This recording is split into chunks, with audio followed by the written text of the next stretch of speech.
Assalamu alaikum. Someone on my inbox asked me a question like, can I do push up and pull up every day?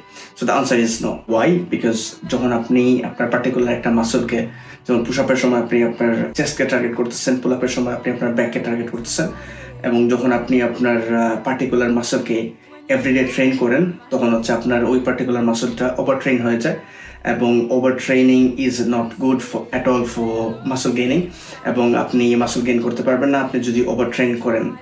Okay, let me give you an example. ধরেন this empty bottle is your muscle. আপনি যখন workout করেন তখন আপনি আপনার মাসলকে break down করেন, এইভাবে break down করেন, এবং যখন ওইটাতে প্রপার নিউট্রিশন এবং রেস্ট দেন তখন ওইটা আস্তে আস্তে গ্রো করা শুরু করে, এইভাবে একটু একটু করে গ্রো করা শুরু করে।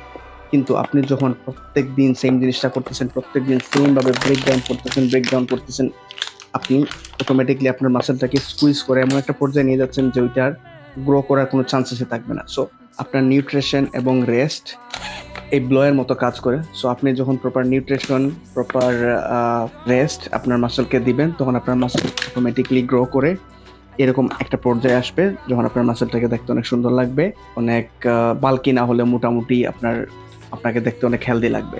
If you find this video helpful, then please follow me and share this video, and don't forget to like this video as well. See you next time. Thank you. Bye bye.